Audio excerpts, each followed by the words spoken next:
मुकुंद मुरारी रामकृष्ण हरी मुकुंद मुकुंद मुरारी रामकृष्ण हरी मुकुंद मुरारी मुकुंद मुरारी नारायण वासुदेव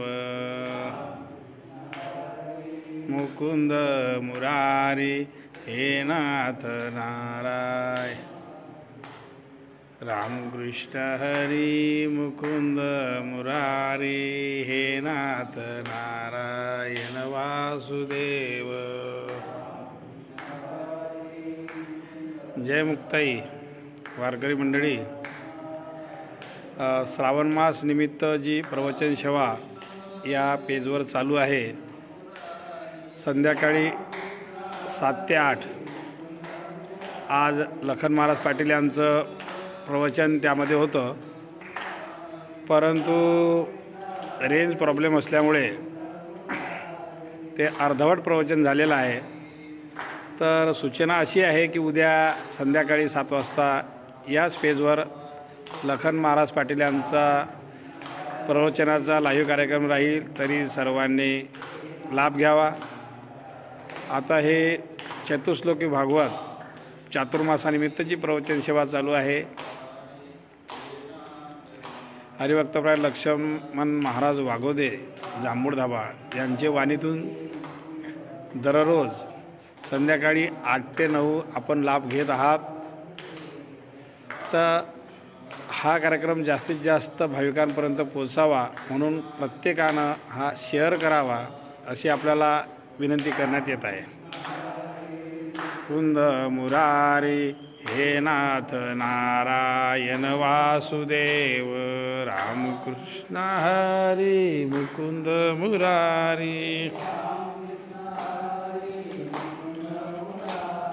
रामकृष्ण हरी मुकुंद मुरारी रामकृष्ण हरी मुकुंद मुरारी रामकृष्ण हरी मुकुंद मुरारी हे नाथ नारायण वासुदेव रामकृष्ण हरी मुकुंद मुरारी हे नाथ नारायण वासुदेव रामकृष्ण हरी मुकुंद मुरारी हे नाथ नारायण वासुदेव रामकृष्ण हरी मुकुंद मुरारी हे नाथ नारायण वासुदेव रामकृष्ण हरी मुकुंद मुरारी हे नाथ नारायण वासुदेव रामकृष्ण हरी मुकुंद मुरारी हे नाथ नारायण वासुदेव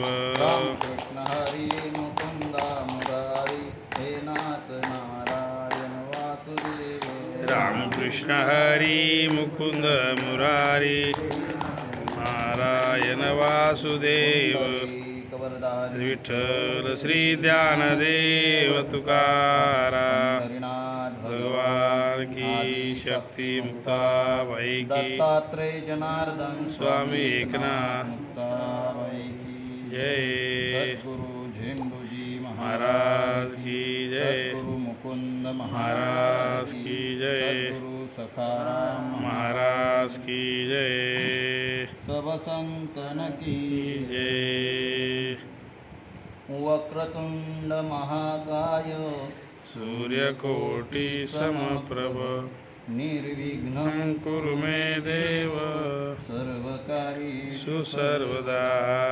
वर्णानाम् अर्थसंघानां रसानां छन्दसामपि मंगलानां च कर्तारो वन्दे वाणी विनायको। जन्मादस्य तन्वयादितरते चार्थेष्वभिज्ञस्वराट् तेने ब्रह्महृदाय आदिकवये मुह्यन्ति यस्सूरयः तेजो वारिमृदां यथा विनिमयो यत्र त्रिसर्गो मृषा धाम्ना स्वेन सदा निरस्तकुहकं सत्यं परं धीमहि धर्मप्रोद्धितकैतवत्र परमो निर्मत्सराणां सतां वेद्यं वास्तवमत्र वस्तु शिवदं तापत्रयोन्मूलनं श्रीमद्भागवते महामुनिकृते किं वा परैरीश्वरा सद्यो हृद्यवृद्यत्यत्र कृतविशुश्रूषुभिस्तक्षणात् निगमकल्पतरोर्गलितं फलं शुकमुखादमृतद्रवसंयुतं पिबत भागवतं रसमालयं मुहुरहो रसिका भुवि भावुका यं प्रवजन्तमनुपेतमपेतकृत्यं द्वैपायनो विरहकातर आजुहाव पुत्रेति तन्मयतया तर्वो विनेदुस् तं सर्वभूतहृदयं मुनिमानतोऽस्मि नारायणं नमस्कृत्यं नरं चैव नरोत्तमं देवीं सरस्वतीं व्यासं ततो जयमुदीरये गुरुर्ब्रह्मा गुरुर्विष्णु गुरुर्देवो महेश्वरा गुरुर्साक्षात् परब्रह्म तस्मै श्रीगुरुवे नमः।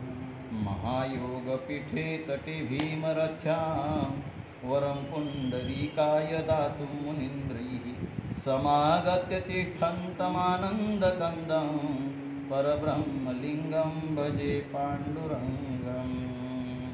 मुक्ताबाई नमो त्रिभुवनपावनी आद्यत्रे जननी देवांची मस्तकहे पायावरी या वारकरी संतांच्या शरण शरण एकनाथा पायी माथा ठेविला नका पाहू गुण दोष झालो दास पायाचा आता उपेक्षिता मज तरी हे लाज कवची नका पाहू गुण दोष झालो पायाचा भागवत सकळा नका पाहू गुण दोष झालो दास पायाचा। हरी जयांचे केलिया स्मरण होय सकळ विद्यांचे अधिकरण तेची वंदृषी चरण श्रीगुरूंचे ते नमस्कारुणी आता अहमेवा समेवाग्र नान्यद यत् सदसत् परं पश्चादहं यदेतश्च यो वशिष्येत स्वस्म्यहं वृत्तेयत् प्रतीयेत न प्रतीयेत चात्मनि तद्विद्यादात्मनो मायां यथा भासो यथा तमः यथा महान्ति भूतानि भूतेषु चावचेष्व प्रविष्टान्य तथा तेषु न तेष्वहम् एतावदेव जिज्ञास्यं तत् अन्वयाभ्यां यत्स्यात् सर्वत्र सर्वदा गोपाल कृष्ण भगवान उमापति महादेव।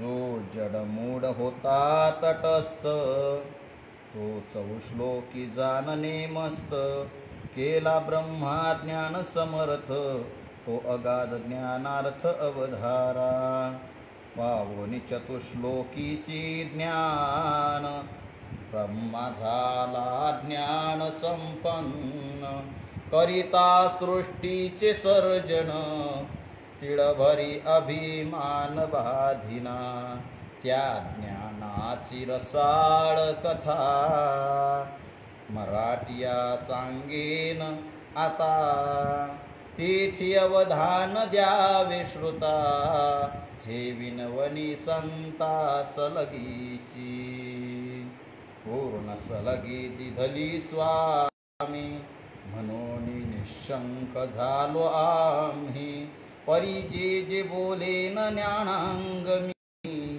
ते सादर तुम्ही परिसावे ऐसे प्रार्थो निश्रुते जन प्रसन्न केले साधुजन पुढील कथेचे अनुसंधान एका जनार्दन सांगेल।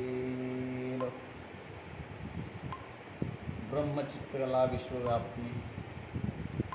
विश्वव्यापी करा आदिशक्ती आई साहेबांच्या पवित्र अशा सानिध्यात चातुर्मास्याच्या या सेवेचा योग आणि क्रमप्राप्त गुरुकृपे श्री गुरुकृपेने आईसाहेब मुक्ताईच्या प्रेरणेने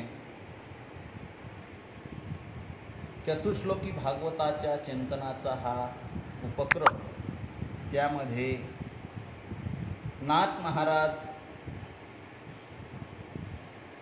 चतुश्लोकी भागवत ज्या ग्रंथावर आपण सद्गुरु कृपेने चिंतन करणार आहोत त्या ग्रंथाचा परिचय देत आहेत, त्या ग्रंथाचा स्वभाव, त्या ग्रंथाची फलश्रुती आणि कोणाच्या निमित्तानं तो ग्रंथ निर्माण झाला, त्या ग्रंथाचा आपल्या जीवनाशी काय संबंध आहे, हा स्फुट रूपामध्ये या ग्रंथाचा इतिहास सांगता सांगता संबंध सांगतात आणि प्रयोजनसुद्धा त्याच दृष्टिकोनातून सांगतायत.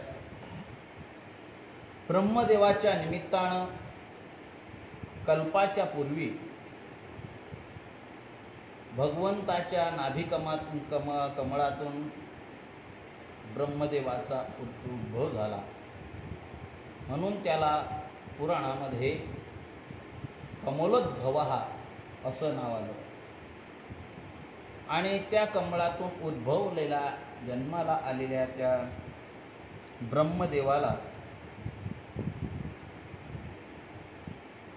आपल्या स्वस्वरूपाचा विसर पडला आणि आपण कोण आहोत, कुठून आलो, कुठं जायचं आहे, काय करायचं आहे याचा विचार त्यांना सुचत नव्हता. आणि मग त्यावेळेस त्यांनी आपल्या मुळाचा शोध घेण्याचा प्रयत्न केला, परंतु हजारो वर्ष त्यांनी भटकंती करून सुद्धा आपलं मूळ काय आहे त्याचा शोध लागला नाही. ब्रह्मदेवाच्या जीवनामध्ये एकदा ब्रह्मदेवाने सुरुवातीला जन्माला आले म्हणजे प्रगट झाले तेव्हा मुळाचा शोध घेतला आणि त्यानंतर एकदा थोडा अहंभाव निर्माण झाल्यानंतर सृष्टिकर्त्याचा अहंकार सृष्टिकर्ता म्हणून मी आहे असा अहंकार पुढे काही कालावधीनंतर निर्माण झाल्यानंतर एकदा त्याने अग्रभागाचा शोध घेण्याचा प्रयत्न केला होता.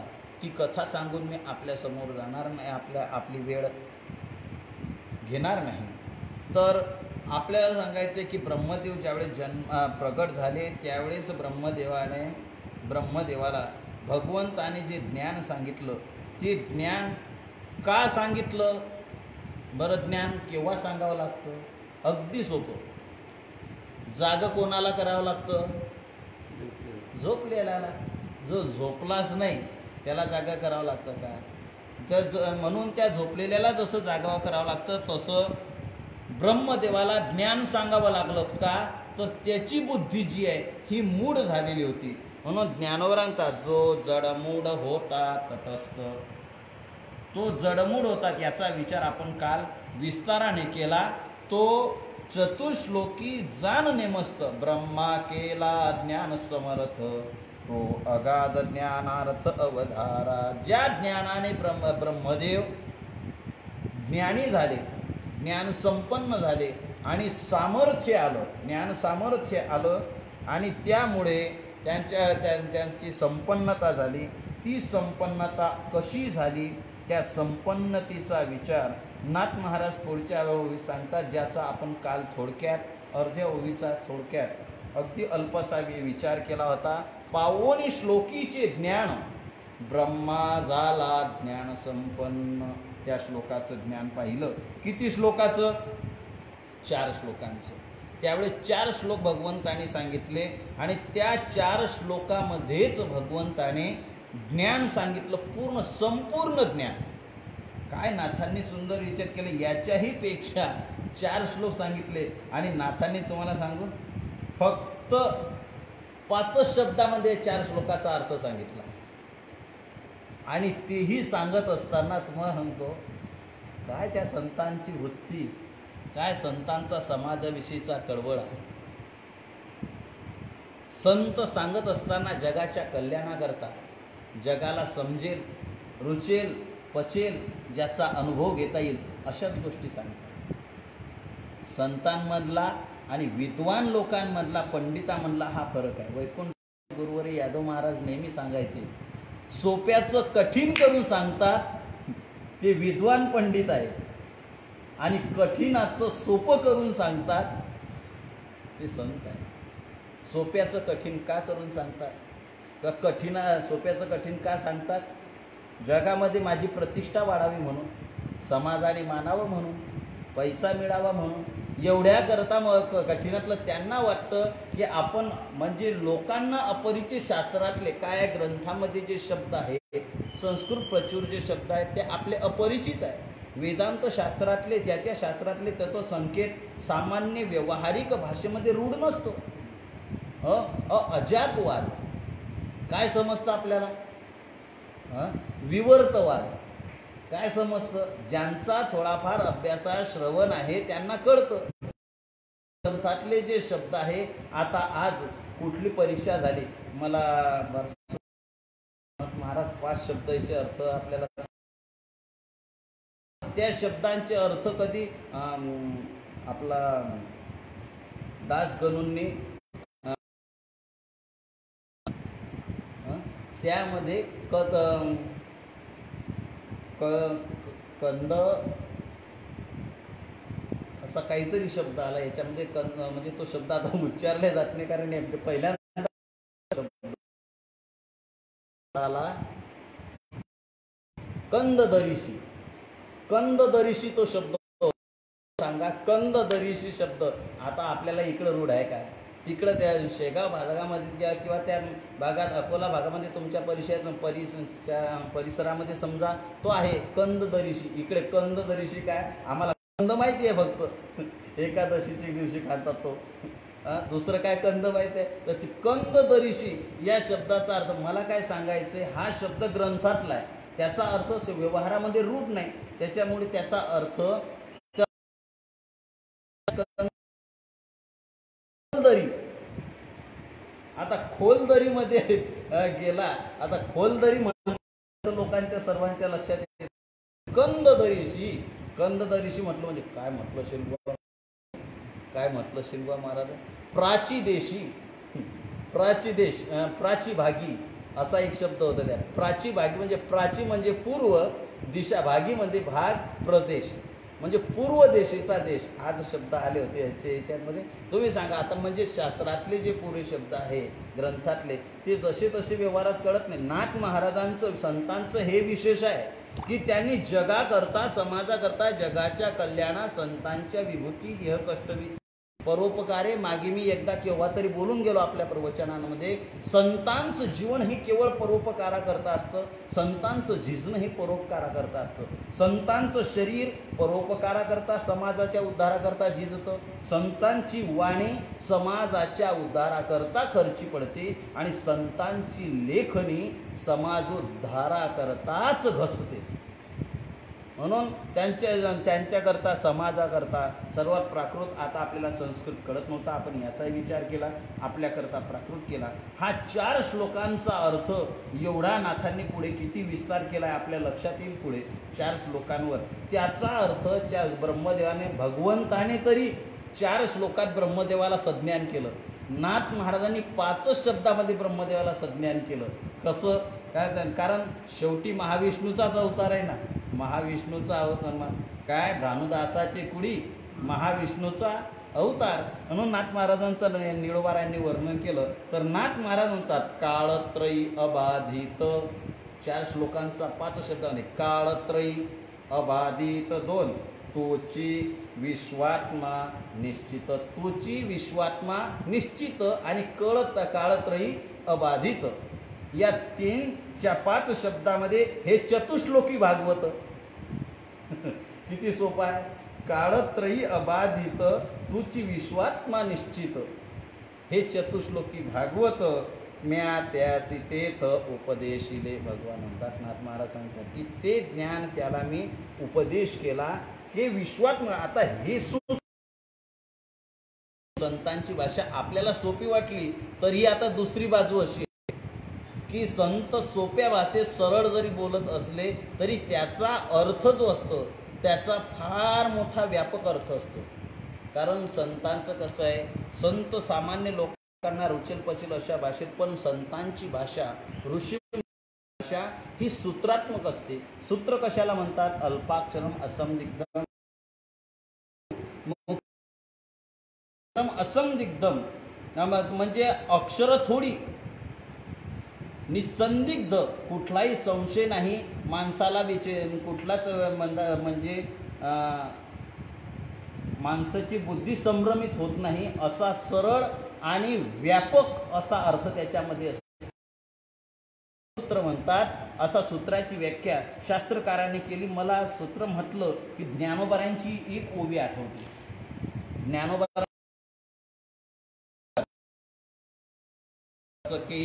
वडे परी प्रकाशा त्रिभुवन थोकडे, शब्दाची व्याप्ती तेने पाडे अनुभवावी. काय सूत्राची व्याख्या ज्ञानोबा म्हणतात, शब्दाची व्याप्ती तेने अनुभवावी. तेने म्हणजे कोणे, म्हणजे कशी अनुभवायची, बिंब तरी बचकेची. एवढे बिंब म्हणजे हे आपण बांधकाम चालू याला बिंब देतात हे नाही. बिंब म्हणजे सूर्याचं बिंब. सूर्योदय झाल्यानंतर आकाशात आपण पाहिल्यानंतर, पूर्व दिशेला पाहिल्यानंतर सूर्याचं बिंब, सूर्य केवढा दिसतो आपल्याला. अगदी आपण हात जर केला तर असं वाटतं आपण आपल्या हातात त्याला घेऊ. म्हणजे याला काय म्हणतात, बचक. हात असा करून भरून घेणं म्हणजे बचक. या बचकेमध्ये सूर्याचं बिंब येईल असं वाटतं ना. पण प्रकाश त्रिभुवन प्रकाश अशी त्रिभुवन थोकडे. थोकडे शब्दाचा अर्थ अगदी कमी पडतो. किती कमी, त्रिभुवन थोकडे म्हणजे तिन्ही भुवन, तिन्ही लोक हे कमी पडतात. एवढा प्रकाश म्हणजे त्या त्रिभुवनाला प्रकाश देऊन सुद्धा त्याचा प्रकाश शिल्लक राहतो. दिसायला छोटा, परंतु पक्षाला असं म्हणतात ना, मूर्ती लहान पण कीर्ती महान. आईसाहेब वयानं लहान होत्या, परंतु 3 देवांना उपदेश करण्याचा अधिकार होता. ज्ञानदेव, नामदेव आणि चांगदेव. 3 देव. एक नामाचा देव आहे, एक ज्ञानाचा देव आहे, आणि तिसरा चांग सिद्धीचा, सर्व सिद्धीचा चांगलपणाचा देव आहे. मग तिघांना सुद्धा मग यांनी आईसाहेबांनी वस्तू लहान आहे, परमार्थ क्षेत्रामध्ये वयापेक्षा ज्ञानाला, अनुभवाला फार मोठी किंमत आहे. पण लोक व्यवहार परमार्थात आणतात. ते म्हणतात काय समजतं, कालचं तर पोरगा आलं परमार्थात.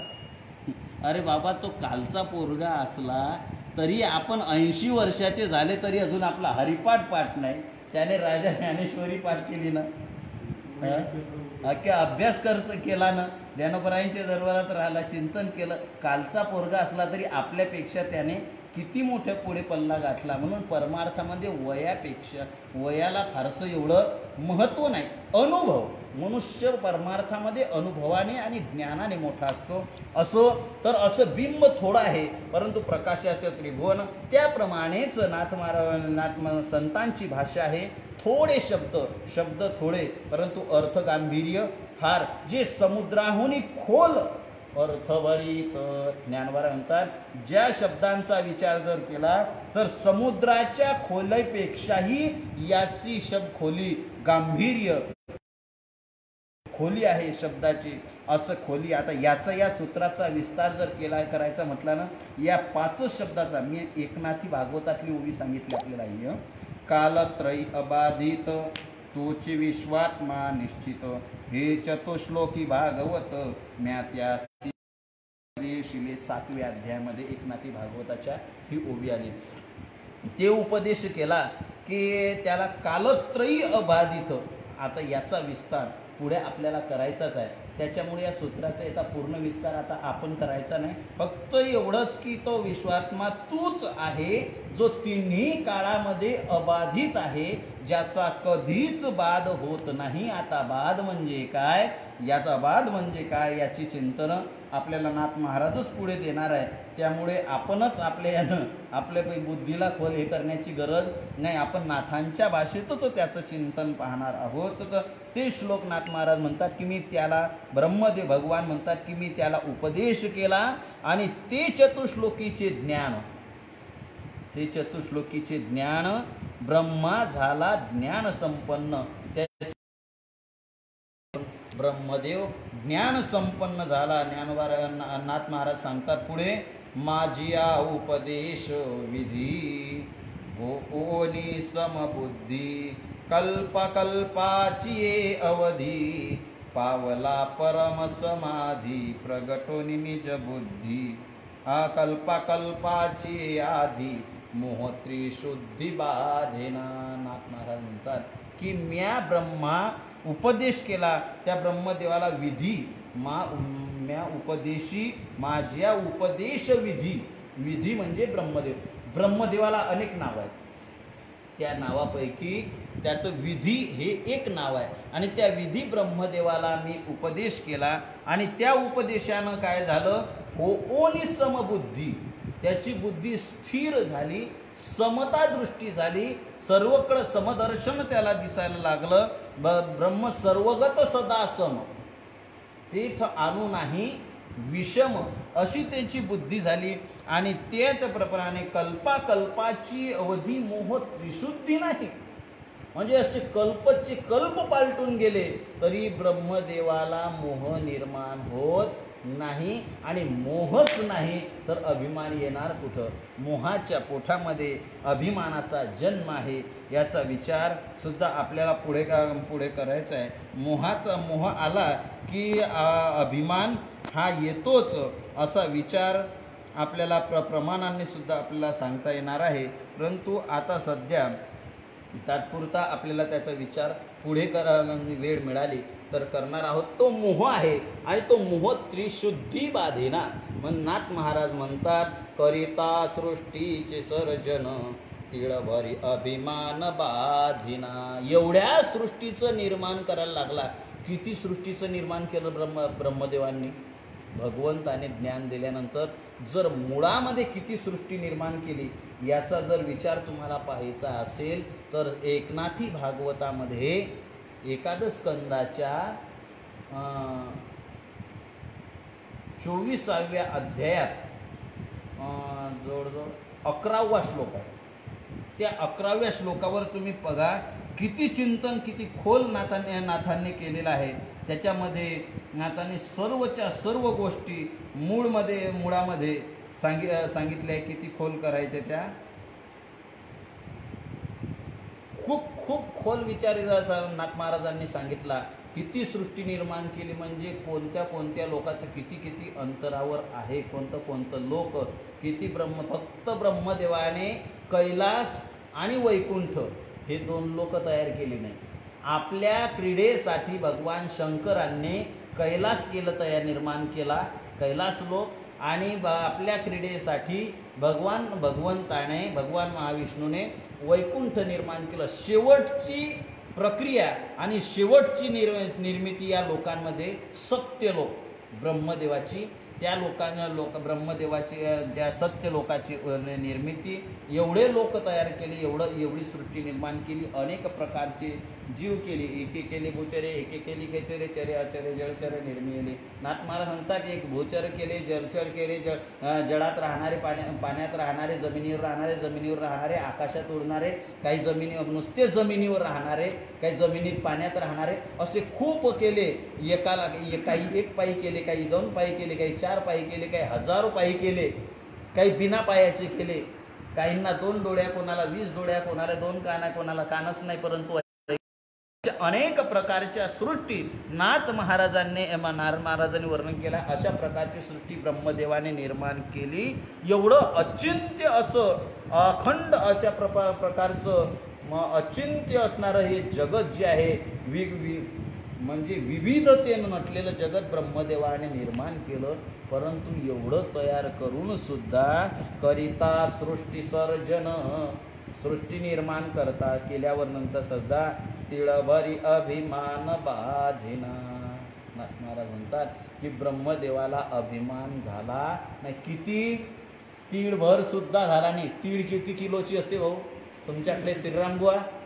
तीळ किती किलोची असते? 1 तीळ किती किलोची? किलोची नाही, तिचं मोजमाप. एवढा सुद्धा अभिमान तयार होत नाही. सांगा किती तफावत आहे. ही ज्ञानाची किमय आहे. आणि सद्गुरूच्या मुखातून, कारण परमात्मा सद्गुरू रूपाने ब्रह्मदेवांना उपदेश केला आणि सद्गुरू मुखातून आलेले शब्द ऐकले की माणसाच्या ठिकाणी अभिमान, त्या ज्ञानाचा अभिमान राहत ज्ञानाचंही राहत नाही आणि देहाचाही अभिमान राहत नाही. जोपर्यंत देह तोपर्यंत देहाचा अभिमान, आणि देहाच्या अभिमानाने मग बाकीचे सर्व अभिमान. मूळ अधिष्ठान हा देह आहे. हा अहंकार जर निर्माण झाला ना माणसाचा, तर असलेलं जे सुख आहे ते असलेलं सुखसुद्धा आपलं संपुष्टात येतं, असलेलं सुखसुद्धा नासून जातं. त्या सुखाला ते सुखसुद्धा शिल्लक राहत नाही.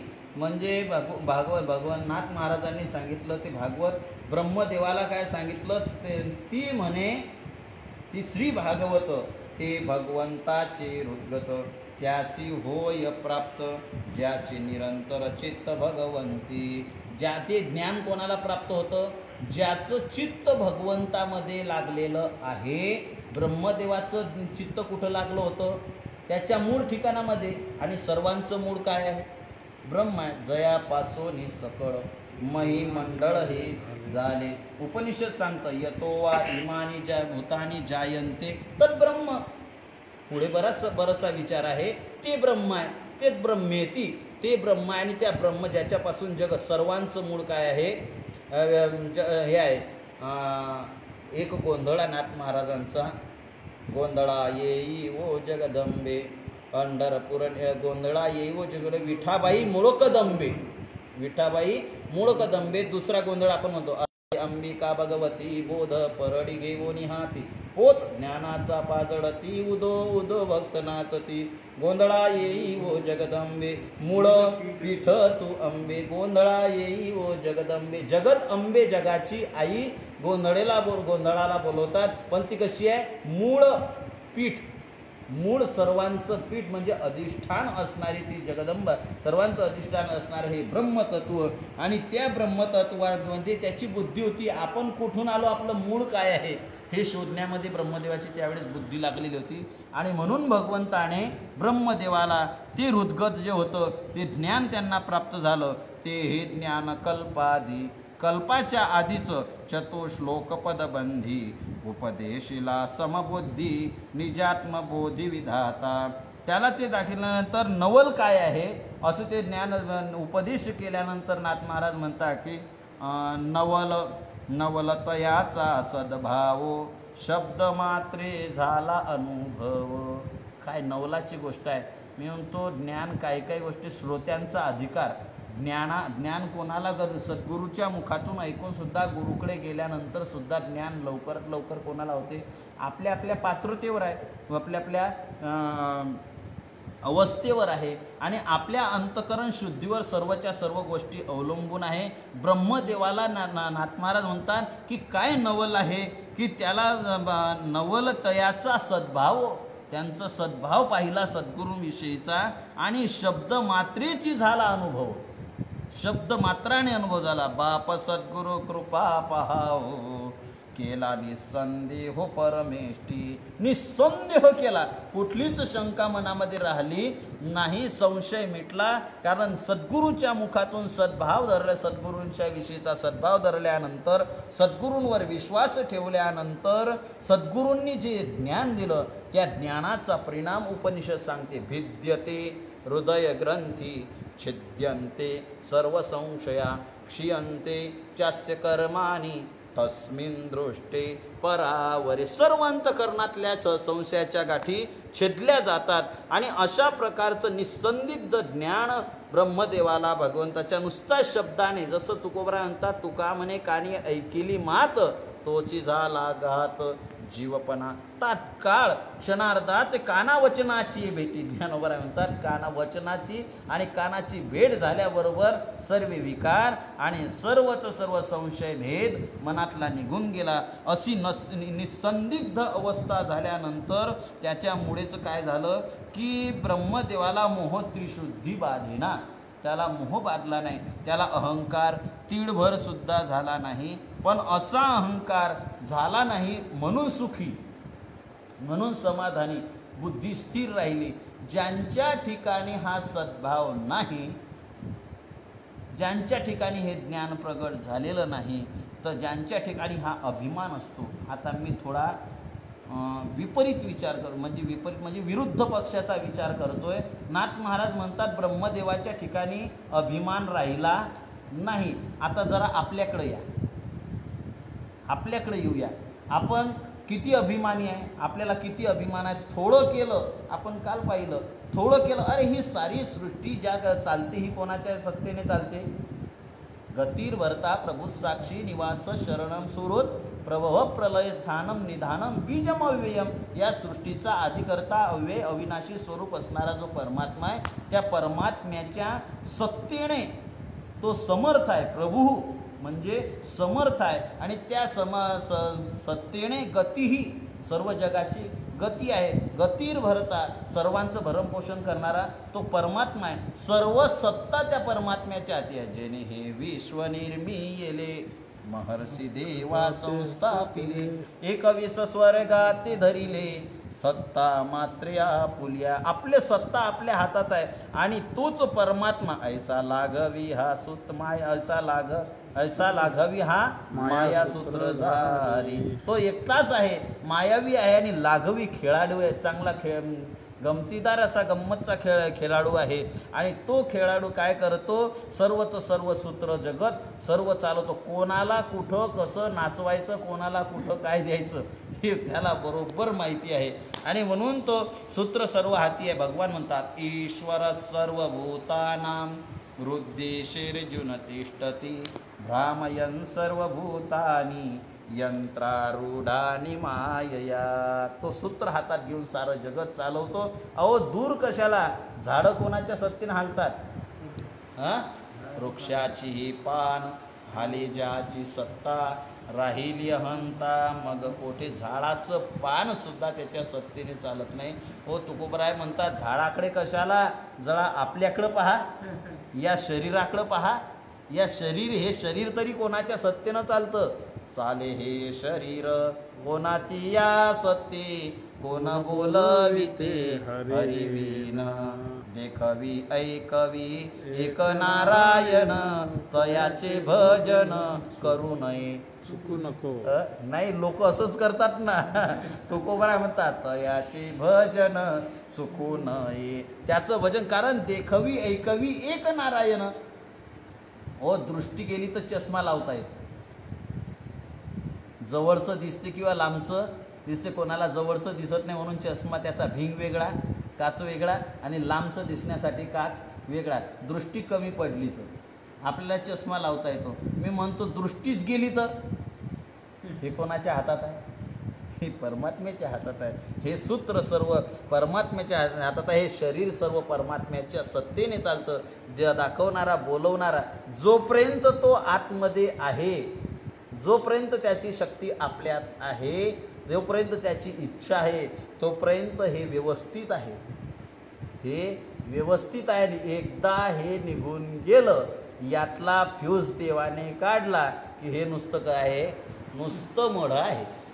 याला पाय आहे पण चालत नाही, हात आहे पण करत नाही, डोळे आहे पण पाहत नाही, तोंड आहे पण बोलत नाही, कान आहे पण ऐकत नाही. सर्व इंद्रिये आहेत परंतु इंद्रियामध्ये जे पाठव्य आणि शक्ती लागते ती मात्र निघून गेली की का परमात्म्याने ती निघून गेल्यानंतर काहीच चालत नाही. म्हणून या शरीराचा सुद्धा अहंकार घेऊ नये. या अहंकाराचे आपण अहंकार घेतो, अभिमान घेतो. वास्तविक पाहता देह आपला आहे का, नाही. हा देह हा पाचाचा आणीला उसना, 5 जणांकडून उसना आणलेला, एकाचा नाही. पंचमहाभूतांच्या पासून पंचमहाभूतांचा गोंधळ केला एकाही ठाई मेळ, लाविला सबळ अहंकार त्या पाठी.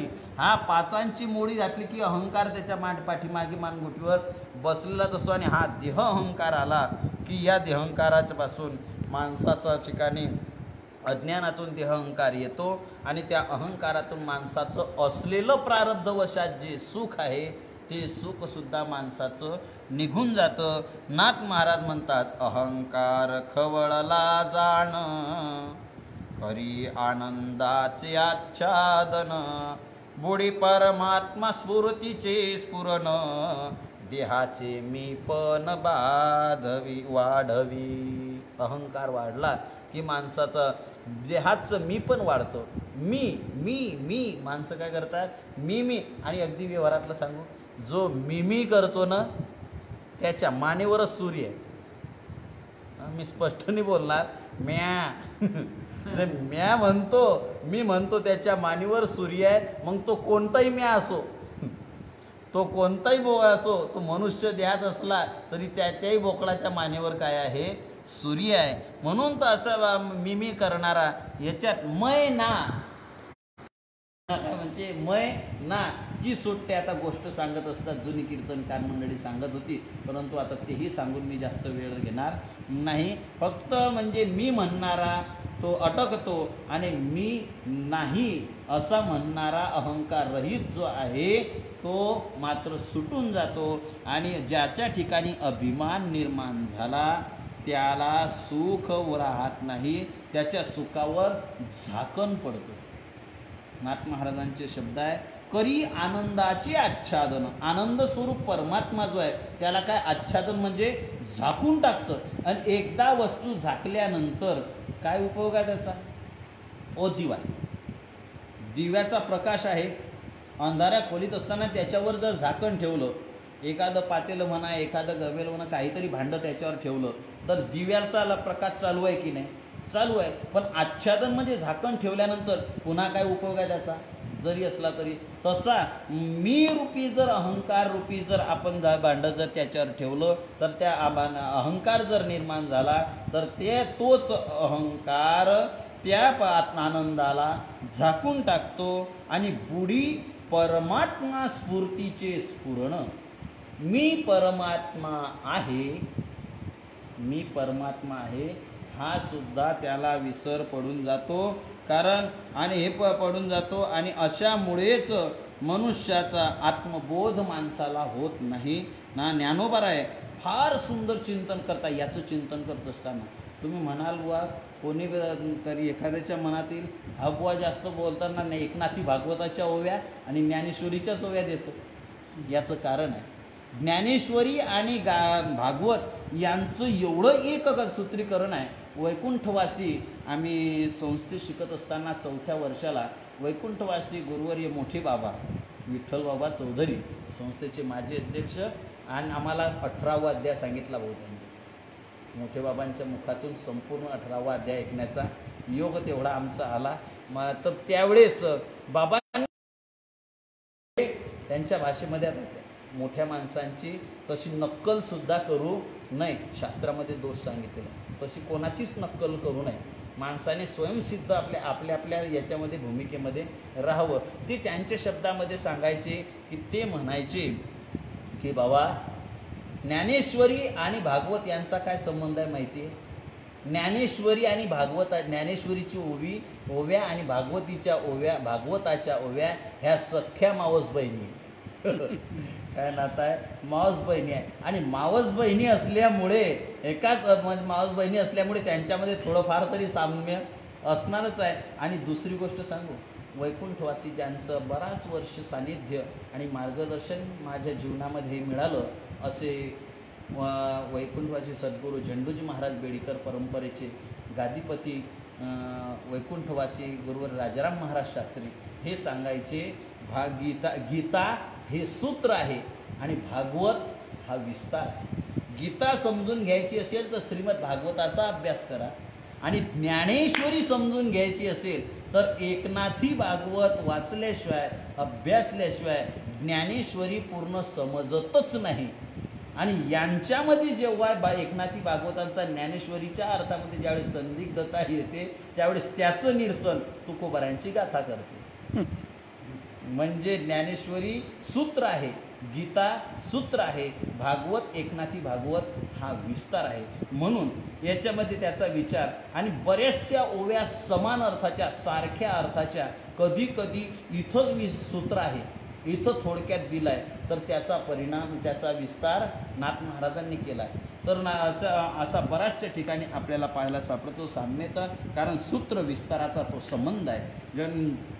आणि म्हणून ज्ञानेश्वरीमध्ये ज्ञानोबा राय या अहंकाराचा परिणाम. नाथ महाराज म्हणतात आनंद आच्छादित होतो, अहंकार निर्माण झाला तर दुसरी गोष्ट सांगतात की बुडी परमात्मा स्फूर्तीचे स्फुरण, म्हणजे मी परमात्मा आहे हे स्फुरण म्हणजे ज्ञान, हे स्फुरणसुद्धा बुडून जातं. म्हणजे मी कोण आहे, परमात्मा मी आहे हे ज्ञान, आत्माच परमात्मा आहे हे ज्ञान, मीच परमात्मा आहे हे ज्ञान स्फुरण बुडी.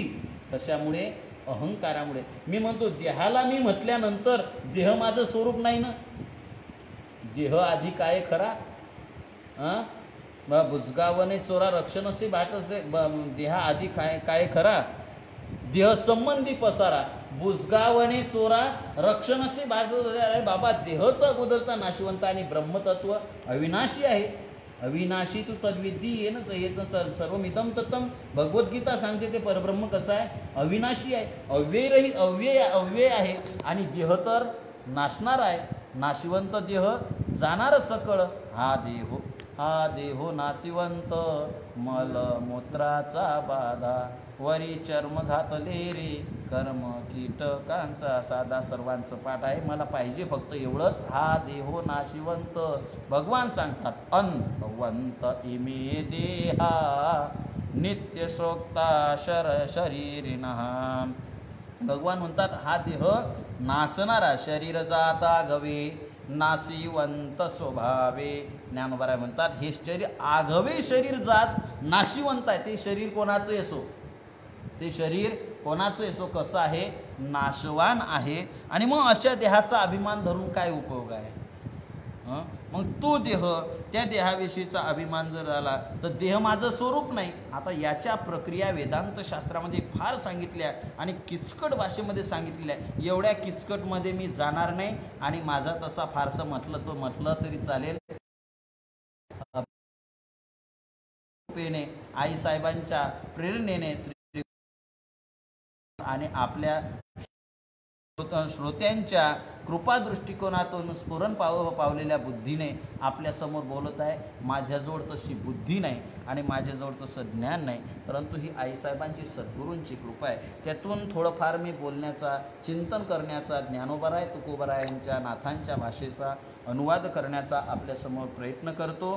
तर असे किचकट प्रक्रिया वेदांत शास्त्राच्या ग्रंथामध्ये मी देह कसा नाही, मी ब्रह्म कसा आहे, या दोन प्रश्नाचे उत्तर करता करता अनेक, कुठं कोशाचा विचार आला, कुठं वेगवेगळ्या पंचकोशाचा विचार आहे, कुठं अवस्थेचा विचार आला, पंचकोश सांगितले. या पंचकोशातून मी देह नाही हे कसं सांगतात? पुन्हा वेदांत शास्त्रामध्ये एक प्रक्रिया याच्यातून आली, 3 अवस्थात्रयाचा विचार आला. स्वप्न, जागृती, स्वप्न आणि सुषुप्ती, अशा 3 प्रकारचा. या 3 प्रकारामध्ये वेदांत शास्त्राने पुन्हा 9 प्रकार केले. 3 प्रकाराचे 9 प्रकार केले. आता ते 9 सांगता सांगता आपल्या नाकात 9 आले पाहिजे, 9 नाके आले पाहिजे, म्हणून आता सुद्धा नाके 9 कट विषय मी आपल्या समोर सांगणार नाही. आणि पुढे नाथ महाराजांनी हाच विषय याच्यावर, या श्लोकांवर पुढचे याच्यात करताना विचार सांगितलेला आहे. तेव्हा महाराजांच्या प्रेरणेने, आईसाहेबांच्या प्रेरणेने, बुद्धीने आपण, आईसाहेबांच्या प्रेरणेने आपण तो चिंतन करण्याचा प्रयत्न पुढे करू. जेव्हा ओव्या येतील तेव्हा. तूर्त हा जो अभिमान आहे, हा देह मी नाही, मी ब्रह्मरूप आहे, हेच स्फुरण मात्र मनुष्याचं तो अहंकार बुडवून टाकतो. आणि म्हणून ते जे नाथ महाराज म्हणतात, असं अवांतर झाल्यानंतर, अवांतर ठिकाणी मीपणाचा संचार झाला की तिथं अहंकार येऊन बसतो, तिथं अहंकार येऊन बसतो. नाथ महाराज ज्ञानोबराय म्हणतात, जे बहुता एका अवांतरू, अहंकाराचा भूत संचारू, झाला म्हणून विसरू, आत्मबोधाचा विसरू झाला म्हणून विसर झाला आत्मबोधाचा. काय विसर झाला? बहुता एका अवांतरू, भूत अहंकाराचा भूत संचारू, तिथं अहंकार रूपी भूत लागलं आणि त्याच्यामुळे आत्मबोधाचा विसर झाला. आणि विसरलं म्हणजे काय होतं? तुकोबारांची भाषा, विसरले तयात थोर झाली हानी, पचतील खानी 84 विसरीच्या. तुकोबरा म्हणतात विसरले म्हणजे पुनरपि जननम पुनरपि मरणम पुनरपि जननी जठरे शयनम. आद्य गुरु शंकराचार्य तुकोबरा म्हणतात किती जन्म झाला फेरा गणित नाही जी दातारा. पडिलो आवर्ती भोवरा. तुकोबरा म्हणतात या कालचक्रामध्ये पडलो आणि आता पुन्हा जन्म पुन्हा मरण पुन्हा जन्म पुन्हा मरण. का विसरलो, का स्वरूपाला विसरलो. आणि तो विसर का पडला, तेथ अहंकार भूत संचारू. अहंकार हा ब्रह्मार मी ब्रह्म आहे असं न म्हणता मी देह आहे, मी इंद्रिय आहे, मी बुद्धी आहे, अशा प्रकारचा विचार करता करता असे या अहंकारामध्ये आपण विचार झाला. पण हा जर अहंकार गेला ना, नाथ महाराज म्हणतात तिळभरी मी चिंतन कशासाठी करतोय. ब्रह्मदेवाला भगवंताच्या मुखातून चतुश्लोकी भागवत ऐकल्यानंतर ज्ञान झालं, ज्ञान संपन्न झाले. त्यामुळे ब्रह्मदेवाच्या ठिकाणी तिळभरी अभिमान बाधिना आपल्याला बाधतोय. आपल्याला आपल्या स्वरूपाचा विसर पडतोय, आपल्याला आनंदावर आच्छादन पडते. हे कशामुळे, का आपण आनंद भोगत नाही, आपल्याला आनंद भोगायला मिळत नाही. याचं कारण काय, आपल्या ठिकाणी अभिमान आहे. आणि हा अभिमान जावा म्हणून याच्या विरुद्ध विचार मी आपल्यासमोर मांडतोय. शास्त्रकारांची ही पद्धत आहे. जर आपल्याला सकारात्मक विचार जर असेल तर तो सकारात्मक विचार मांडण्यासाठी नकारात्मक विचार जे केल्यानंतर सकारात्मक विचार हा अतिशय चांगल्या प्रकारे मनामध्ये ठसवल्या जातो. त्याचा विचार आपल्याला सुटसुटीत त्याचा विचार होतो, त्याचं स्पष्टीकरण चांगल्या प्रकारे होतं. तर म्हणून हा विरोधात्मक विचार आपल्या समोर ठेवतोय. हा अहंकार जर असला तर मनुष्य सुखी होत नाही आणि आत्मस्वरूपाचा विसर हा अहंकार काढतो. आणि म्हणून जर समजा हा अहंकार गेला तर काय होते, सोपं, आनंदाचं आच्छादन निघून जातं, आनंद भोगायला मिळतो आणि परब्रह्माचं स्फुरण होतं. आणि मी ब्रह्म आहे अशी स्फूर्ती झाल्यानंतर, मी देव आहे अशी स्फूर्ती झाल्यानंतर काय, मग ब्रह्म कसं आहे, ब्रह्म अमर आहे, अजरामर आहे. न जायते म्रियते वा कदाचिन नायम भूत्वा भविता वा न भूया. भगवान म्हणतात न जायते न म्रियते, कधी जन्माला येत नाही आणि कधी मरत नाही. नयनं छिंदंती शस्त्राने नयनं दहती पावका. गीतेचे श्लोक सर्वांचे पाठ आहे. हे कधी जाळल्यानं जळत नाही, पेटवल्यानं पेटत नाही, विझवल्यानं विझत नाही, ओलं केल्यानं ओलं होत नाही. अशा अनेक प्रकारचे छेदन केल्यानं तुटत नाही, वाळत घातलं तर वाळत नाही. अशा प्रकारचं निर्विकार असणारं अविनाश असणारं हे जे तत्व आहे ते तत्व मी आहे, जे स्वरूप माझं आहे अशी बुद्धी होते. म्हणजेच आपण परमात्मा स्वरूप आहे ही भावना होते, हा भाव विचार. आणि तेच याच्यात अहंकार त्याचं फल काय मिळतं तर नाथ महाराज ज्ञानोबा म्हणतात जे बुद्धीची ठावोनी देही तया अहंकाराची सेची नाही म्हणून कर्म करिता पाही चोखाडिले. मला आता आपल्या विषयाकडे यायचं आहे आणि अशा पद्धतीची उभी नाथ ज्ञानोबा यांची आहे. जे बुद्धीची ठावोनी देही, जो अहंकार बुद्धीतून बुद्धीच्या ठिकाणी आणि देहाच्या ठिकाणी राहतो तो तया अहंकाराची सेची नाही.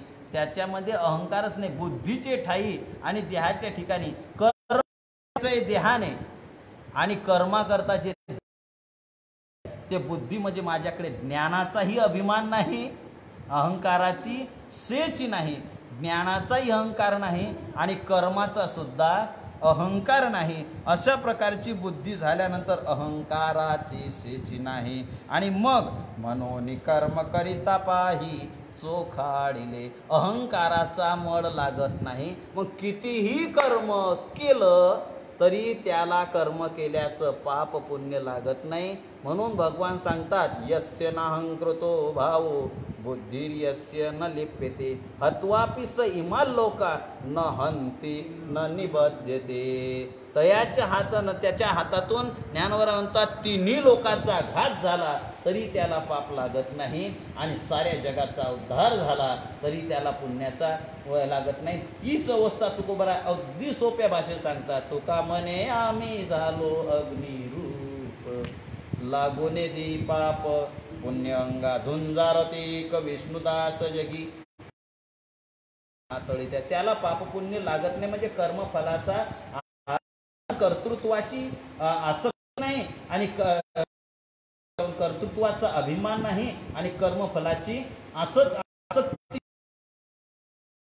ज्ञानाने होते आणि ती ज्ञानाने झाल्यामुळे तो अहंकार जो आहे तो अहंकार निघून गेला. आणि म्हणून परमात्मा भगवान म्हणतात, ज्ञानोबा म्हणतात की म्हणून कर्म करिता पाही चोखाळी तो. अहंकार नाही म्हणून तो शुद्ध झाला आणि पवित्र भगवंताच्या ज्ञानाने तो अभिमानच निघून गेला, तो अभिमान निघून गेला. म्हणून नाथ महाराज म्हणतात करिता सृष्टीचे सर्जन तिळभरी अभिमान बाधिना. त्यामुळे भगवंताने ज्ञान दिल्यामुळे त्याला तिळभर सुद्धा अभिमान बाधित होत नाही. अशा प्रकारचा विचार भगवंताने सांगितला. पुढे ज्ञानोबा म्हणतात असं ज्ञान जे झालं अभिमान रहित करणारं ज्ञान आणि त्या ज्ञानामुळे त्या ज्ञानाची रसाळ कथा मराठिया सांगेन आता. इथे अवधान द्यावे श्रोता ही विनवनी संता सलगीची. नाथ महाराज म्हणतात की आता तेच विनंती मी आपल्याला आपल्यासमोर करत आहे. काय विनंती आहे की त्या ज्ञानाची रसाळ कथा जे अहंकार रहित करतं आणि आपल्याकडनं कर्म घडलं तरी त्या कर्माची आसक्ती आणि कर्मफलाची आसक्ती आणि कर्मफलाची आसक्ती आपल्या मनात निर्माण होऊ देत नाही आणि कर्तृत्वाचा अभिमान निर्माण होऊ देत नाही. माणसाकडनं कर्म करत असताना ह्या दोन गोष्टी जर घडल्यानं मग तुम्ही संसार करत असले तरी त्या संसाराचा परमार्थ होतो आणि वृत्ती बदलली तर परमार्थाचा सुद्धा संसार होतो. आज आपण पाहतोय परमार्थ करणाऱ्या अख्खा आयुष्य परमार्थात गेलं पण चेहरा पाहिला तर असं म्हणावं लागतं मिया रोते क्यों सुरत ही ऐसी है. त्यांच्याकडे पाहिलं की केव्हाही रडतात. फोडिली गोवरी तैसा दिसे तोंडावरी केव्हाही पहा त्यांच्याकडं जसं यांच्या घरातलं आत्ताच कोणी गेलं. केव्हाही सुटकीच केव्हाही रडकेच. अरे समाधान परमार्थ करणाऱ्याचा चेहरा असा प्रफुल्लित पाहिजे, प्रसन्न पाहिजे की ज्याला पाहिल्यानं वाटलं पाहिजे. पुण्यवान परमार्थिक कोणाला म्हणावं? परमार्थिक पुण्यवान म्हणावं. दर्शनाची प्रशस्ती पुण्यपुरुष हो. ज्याला पाहिल्यानंतर क्षणभर का होईना आपल्या मनाला समाधान वाटतं, आनंद वाटतो, तो निश्चित पुण्यवान आहे. असं काय नाही. संसार करत असताना संसारातलं वर्म आहे. तुकोबरा म्हणतात सत्यवादी करी संसार सकळ अलिप्त कमळ जळी जैसे. जळात पाण्यामध्ये कमळ राहून पाण्यापासून जसं अलिप्त राहतं तसा सत्यवादी मनुष्य म्हणजे सत्पुरुष सज्जन संसार करत असताना मी काय करतोय या कर्तृत्वाचा अभिमान घेत नाही. हे मी केलं नाही आणि माझ्यामुळे झालं नाही आणि माझ्यासाठी करत नाही. 3 प्रकारचा अभिमान त्याच्याजवळचा नसतो आणि यातून केलेल्यातून जे मिळेल त्याची अपेक्षा नाही. हे मला मिळालं पाहिजे याची सुद्धा अपेक्षा नाही. बस एवढं सूत्राने संसार केला ना तर तो सुद्धा राजा जनक राज्य जनक राज्यपदी नांदे. परंतु अधिकार काय?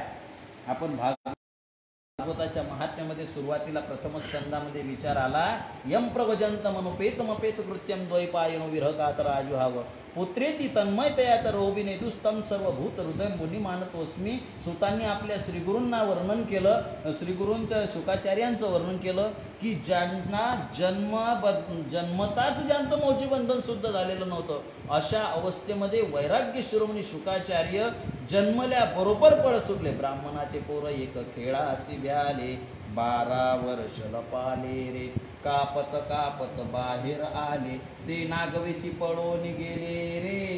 पुढचं ध्रुपद या खेळ्याचं महत्वाचं आहे मला विषयाला. ऐक खेळ्या तुला सांगितले ऐसे जाणोनी खेळ खेळे रे. खेळ खेळे परी डाईन सापडे तो एक खेळिया शहाणारे. हे कसं काय जमते? खेळ म्हणजे काय? प्रपंच आहे.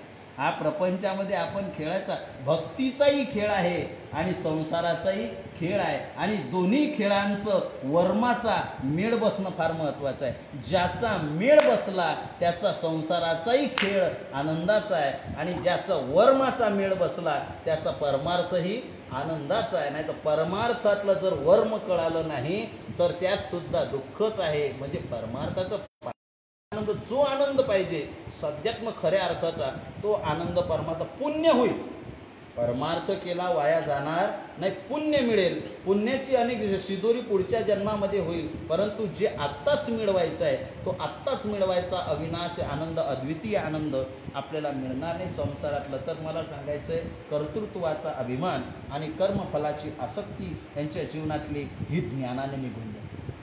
त्याला कळतं की हे जे कर्म आहे हे करते सर्व जे कर्म आहे हे सर्व कर्म हे करून घेणारा प्रकृतीच्या माध्यमातून करून घेणारा ईश्वर आहे. करणे का न करणे हे आघवे तोच जाणे, विश्व चढत असे जेणे परमात्मेने. हे जगत कोणाच्या सत्तेने चालतं? चढत असे म्हणजे हालते, सर्व सूत्र चालतं कोणाच्या सत्तेने? परमात्मेने. म्हणून सुरुवातीला मी सांगितलं होतं आजच्या प्रवचनात, ईश्वरच सर्वभूतानां. तो परमात्मा सर्वांचा अंतर्यामी आहे, तो सर्वांचा नियामक आहे. ईश्वर शब्दाचा अर्थ काय? ईक्षण करणारा आणि नियमन करणारा. ते संस्कृतातल्या व्युत्पत्त्या ते काही सांगत बसत नाही. आपल्या साध्या भाषेत नियमन करणारा आणि निरीक्षण करणारा. सर्वांचं निरीक्षण करतो आणि सर्वांचं नियमन करतो. निरीक्षण करून नियमन करतो. कोणाला कुठं काय कसं केव्हा किती कशा प्रकारात द्यायचं हे सर्व त्याला माहिती आहे. कोणाला उपवासी ठेवायचं आणि कोणाला भरपूर खायला द्यायचं हे त्याच्या हातात आहे. त्याच्या हातात सूत्र आहे. ते नियोजन तो परमात्मा बरोबर. कारण भुकेची राखे वेळ जगन्नाथ. ज्ञानोबा 15व्या अध्यायात म्हणता बरं, कोणाला केव्हा द्यायचं? केळं अगदी वेळेवर देतो. भुकेची राखे वेळ जगन्नाथू. म्हणून भेटलं केळं. म्हणजे आपण मी हसण्यासारखं की वस्तुस्थितीने यातली तात्विकता अशी आहे की परमात्म्याला सर्व काळजी आहे. तुम्ही सांगा, पोषितो जगाशी एकला तो सकळ जीवांचा करीतो सांभाळ. तुझं मुखबिलं ऐसे नाही, पण आमचा विश्वास नाही ना. आमच्यावर भरोसा आहे, आमच्यावर भरोसा ठेवतो स्वतःवर. मी आहे ना, मी करू शकतो ना माझं.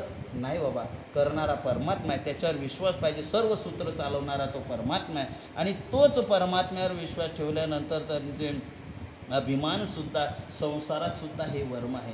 ह्या गोष्टीचं वर्म तो परमात्मा करणार आहे. करणे का न करणे हे आघवे तोच जाणे. मुद्दाम डबल म्हणतो, विश्व चढत असे जेणे परमात्म्याने. करणं काय आणि न करणं काय हे सर्व तो परमात्मा जाणतो आणि तोच सर्व करता करविणारा परमात्मा आहे. आणि म्हणून तर हे ज्ञान त्यावेळेस प्राप्त होतं, कारण त्याच्या विना जगतामध्ये दुसरं काही उरलंच नाही. अशा प्रकारचे ज्ञान बरोबर झाल्यानंतर आणि तेच रसाळ कथा. हे जे ब्रह्मदेवाला भगवंताने सांगितलं, जे ज्ञान सांगितलं, जी कथा सांगितली, तीच कथा ज्ञानोबा महाराजांचा. त्या ज्ञानाची रसाळ कथा मराठिया सांगेन आता. येथे अवधान द्यावे श्रोता, हे विनवनी संता सलगीची. नाथ महाराज म्हणतात, बाबा ती रसाळ अशी कथा मी आता आपल्या समोर सांगतो. झाली काय वेळ आपली? तर रसाळ कथा आपलं सांगतो आणि तेही कशी सांगतो? मराठीमध्ये सांगतो. नाथ महाराजांना संस्कृत येत नव्हतं का हो? मराठीमध्ये का सांगतात? आता या प्रश्नाचं उत्तर पाहिजे असेल तर उद्यापर्यंत वाट पाहूया. उद्याच्या दिवशी मराठीतच का सांगितले, मराठीचं काय सामर्थ्य आहे, मराठी भाषा का म्हणजे मराठी आणि रसाळ कशी आहे याचा विचार आपण उद्या पाहू. आजची वेळ आपली झाली, जरूर संपुष्टाला संपली समजा. तर अशी आजची झालेली सेवा हे आईसाहेब मुक्ताई. आजचा सोमवार आहे. भगवान भोलेनाथ करू, भगवान सोमेश्वराच्या चरणी समर्पित करूया. आणि आजच्या प्रवचन सेवेला आज आपण वाणीला विसावा घेऊ. उद्याच्या दिवशी ती रसाळ कथा, ती कथा रसाळ कशी आहे आणि मराठीत सांगितली का सांगितली याचा विचार आपण उद्याच्या दिवशी करणार आहोत. म्हणून नियमाप्रमाणे आपण संतांचं भजन करू आणि आजचा विसावा पूर्ण करू.